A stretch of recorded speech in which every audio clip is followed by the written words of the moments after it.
So you want to run a game of Daggerheart, do you?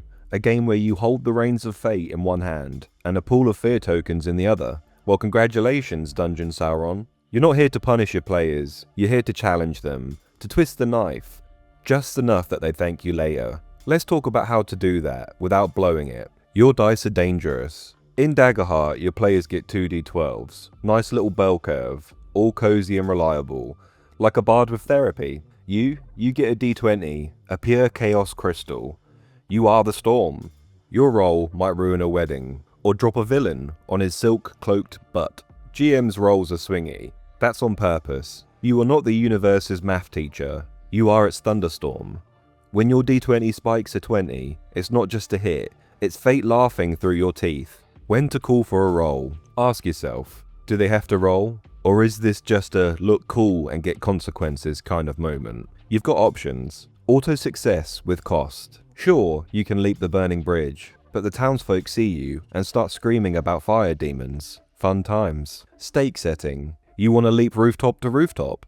Okay. On a success, clean getaway. On a fail, you go through the skylight in a tavern, mid-wedding. Guaranteed consequence. Even if you succeed, the roof's coming down. So you'd better be fast, or dramatic. What matters? The stakes shape the moment. Rolling isn't about pass or fail. It's about narrative tension. Make them feel the risk before they pick up the dice. Experience impacts fiction. You see that expert climber tag? Yeah? They don't roll to climb a rope anymore, unless it's on fire, full of snakes, or both. Golden rule. If a PC has an experience that makes the action trivial in context, let them do it. Don't slow the story down with meaningless rolls.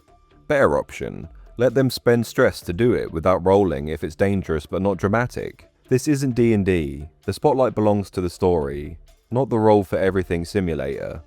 Be a fan of their cool skills, and use rolls to highlight conflict, not basic competence. GM moves, your narrative fist. Here's the core truth. Every time a player fails, roll with fear, or hand you a golden opportunity. It's your turn. Time to make a move. But don't think of it like D&D's reaction tables. Think like a writer, a myth maker, a villainous improv gremlin. Soft moves, whispering doom. The vine twitches. Something saw that. You feel eyes on your back, but nothing moves yet. The gem shatters, and a low hum starts. Not good. Hard moves, consequences with teeth. The bridge snaps. You fall. The guard captain spits blood, and draws his sword. He's not going down alone. Your ally screams from the next room. Something found them first. Soft moves build tension. Hard moves deliver it. Use them like a song builds to a drop. How to pick a move. A failed roll doesn't mean, take 5 damage. It means you now have narrative power. So how will you wield it? Here's the real trick. Don't just react. Listen to what your players care about. Did they name the guard's daughter? Threaten her? Did they love that moment of triumph? Underline it. Then set the next pitfall. Did they forget the necromancer's name?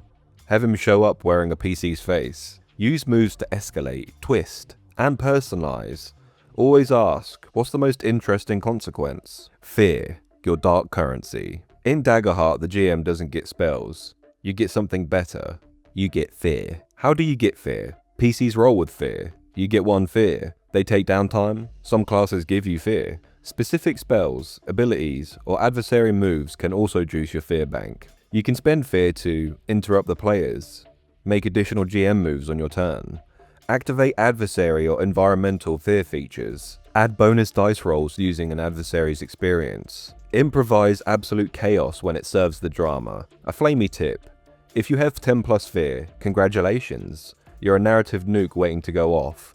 Spend it like fire in a dry forest. Improvise fear moves. Sometimes you didn't plan for the players to bulldoze your villain in 5 rounds. That's where fear moves come in. Examples. The villain pulls a hidden relic and vanishes. The battlefield collapses. New terrain, new rules. The cursed sword erupts with a second soul.